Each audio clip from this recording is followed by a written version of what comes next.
Ever feel like your cold emails get about as much attention as a middle child at a family reunion? We've all been there, pounding the digital pavement, firing off 50, 100, even 200 daily cold emails. And what do you get for all of your blood, sweat, and tears?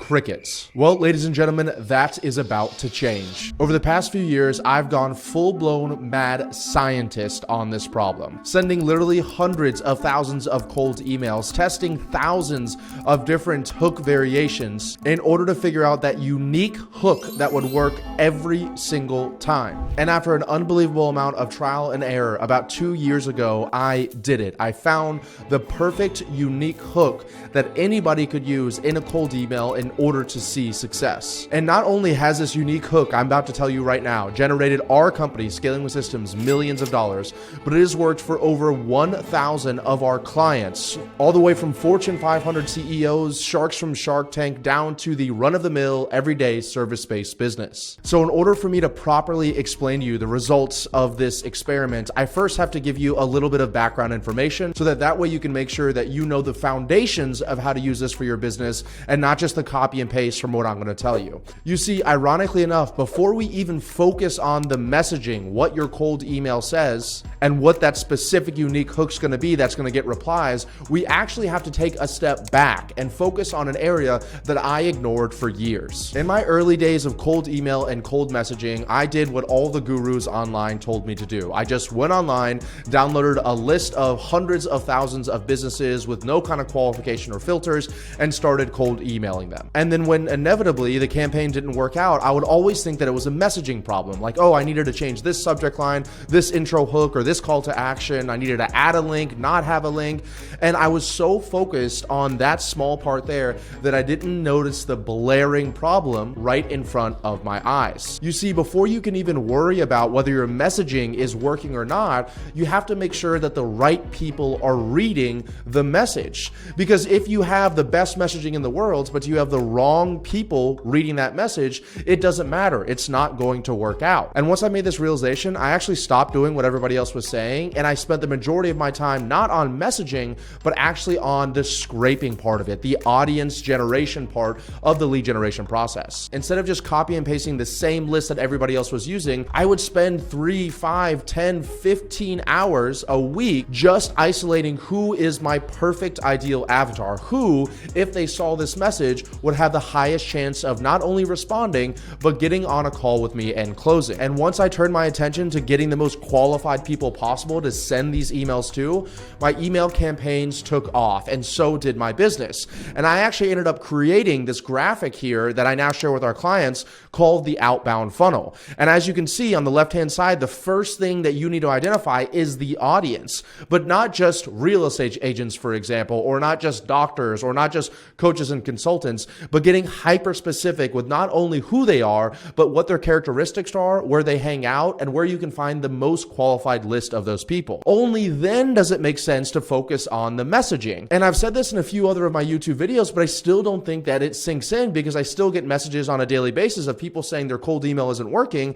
And my first question is always to ask them, well, who are you sending the cold email to? And 8 times out of 10, they're just sending it to this random list of people without any consideration of if these are the right people. So before we talk about the actual messaging and the hook here, you need to make sure that we're spending some time on the audience. So an example that I love to give would be if you're going after real estate agents, well, instead of just scraping on D7 Lead Finder every real estate agent in the United States, which is over 2 million real estate agents, and by the way, 60% of them make less than $40,000 a year, so the majority of these people probably can't afford your services anyway, we start thinking, okay, probably the best real estate agents that I'm going to be able to work with are the ones that are already seeing success, not the ones that are just starting out and not the ones that are struggling for the past few years, but the ones that are already closing a few deals every single month. And also, I want to make sure that they know how to manage cold leads, right? If I'm going to be sending them cold leads, as an example in this experiment, if my business is, for example, an advertising agency, and I'm going to be sending these real estate agents cold leads, in order to make sure that they're closing these cold leads, it would be helpful if they came in already knowing how to close cold leads. So the second thing I want to do is not only make sure that they're having deal flow coming in, they're already closing sales, but they're closing cold sales, because that's a very big difference. But that's not all. If you've been in business long enough, you know that most money is made not after the first sale, but after the second, third, fourth, fifth sale. So what if every single sale you brought your real estate agent also generated them another sale from a referral? Well, then we need to make sure that our real estate agents have good bedside manner, meaning they know how to communicate with people. They're respectful to their clients. They answer their questions. They pick up the phone whenever their clients call. And I know that a lot of these things seem simple, but you have to remember what I talked about earlier. 60% plus of real estate agents make less than $40,000 a year. So just by that very definition, the majority of agents are not following this framework. They're not closing enough sales. They're definitely not closing sales from cold leads, and they don't know how to properly handle a client in order to get more referrals from them and thus make more money. So what we want to do is, instead of sending the email blast out to the 2 million plus real estate agents,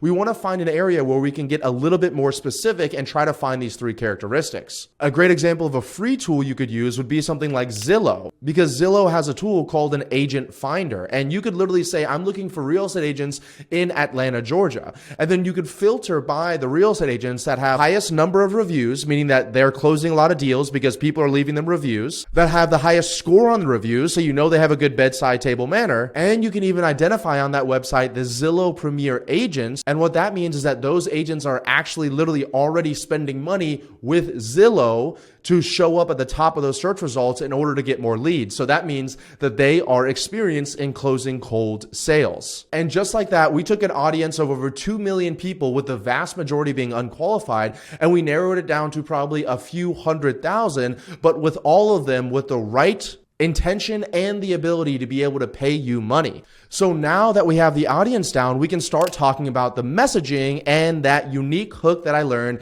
after sending thousands of cold emails. And this right here, ladies and gentlemen, is our 10 million plus cold email template. Now, I'm going to cover the unique hook here in a moment, but first I want to show you the foundations of creating a cold email, so that way we make sure the stuff around the hook is still powerful enough to elicit a response from your prospects. So as you can see here, you have a subject line. So that's obviously the first thing we do identify. And inside of a subject line, you want to make sure whatever your subject line you use, it's interesting enough to open. So don't make it salesy and don't make it bland. You want to make it so that it's curiosity driven, meaning that I'm not going to say something like buy from us. You always have to remember that the first 1 to 14 words roughly are going to show up inside of a text preview before that person opens that email. Once again, in order to have the highest chance of this messaging converting, ironically enough, we need to focus mostly on the stages before them reading the messaging, like them being in the right audience and them actually opening the email from the subject line. So my first line of text is not necessarily my hook, but it's something that plays along with my subject line. So if I said something about question about company, then my first line of text would be like, hey, Bob, I came across company's name in my Facebook ads news feed and I wanted to reach out. So that is in unison. It is congruent with the subject line, and thus there are a much higher chance of opening it and continuing to read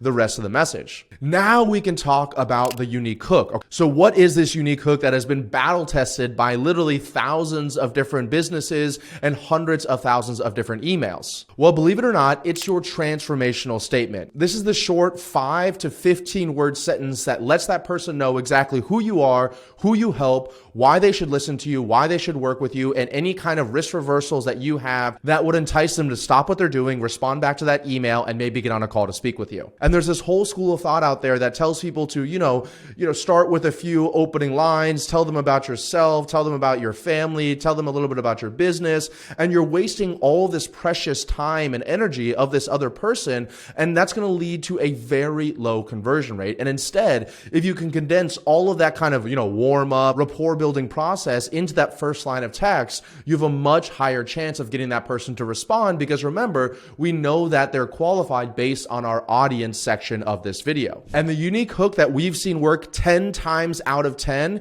is this: I help X get Y without Z or your money back. Said in a different way, I help real estate agents get more deals without having to cold call or your money back. Or I help real estate agents get 3 to 5 new deals a month without having to cold call, run open houses, or rely on referrals or their money back. And this statement is so simple, so short that you may think that it doesn't work, but I can promise you from data testing thousands of cold emails that this does work, and it works almost every single time. And the reason why it works is because it condenses your entire business into one simple sentence that a third grader could understand.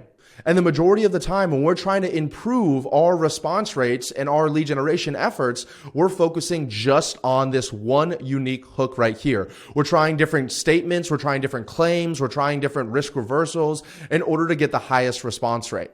We've learned based on our observations that by focusing your efforts on optimizing this one line of text, you have a 5 times higher likelihood of actually increasing your response rate than focusing on anything else inside this messaging here. Now, we're not done yet, because even though we've just gone through the most important part of this message, we need to put some supporting assets inside of this message in order to convince this person to take the time out of the day to book the call and speak with us. So the next line of text should typically be a risk reversal. And that was kind of like what we said a moment ago with or your money back, or we'll continue to work with you, et cetera, et cetera, et cetera. Most people don't do this. And so what we want to do is to take another line of text and make that more crystal clear. So if we say, I help real estate agents get 3 more closings a month without having to do cold calling or holding open houses or their money back, my next line of text might say something like, you read that right. If we don't get you 3 closed deals in the next 30 days, we give you all of your money back. Then you want to go into some social proof. So the first thing that's going to go through somebody's head is their BS meter, right? They're going to think, oh, this person's lying. I get emails like this every single day. And this is where you can start to separate yourself from your competition. Here's where you list your specific client wins. So I would say something like Sarah, who was able to close 15 deals in her first 60 days of working with us, and like Bob, who was able to generate over $100,000 in commissions within 45 days of working with us, et cetera, et cetera, et cetera. Now, I heard this from somebody that I was on a webinar with the other day. When we listed out all of our social proof, they said, hey, I don't think this will work for me because I don't have as much social proof as you guys do. And the truth is, we do have a lot of social proof. We literally have thousands of client wins and case studies and testimonials, but we didn't start with all of that. And so you don't have to either. Even if you just have one really solid case study or testimonial, you can just go deep on that one case study or testimonial in this part here. And if you don't have any of them, then don't worry so much about cold email and instead focusing on just getting results for your clients, because that's going to have the biggest impact on your entire business. Next, you want to make your call to action. So here is where we're actually saying, okay, now that you understood who we are, what we do, and you've seen the social proof around it, let's get on a call, right? So you might put your calendar link there, or you might just ask them to respond back and let you know if you're interested or not. Then you want to put additional assets and resources. So if you have like a video sales letter, or if you have maybe some case studies on a website, or if you have a YouTube channel, you can put that in there as well. And that's going to kind of support some of the claims that we made above this.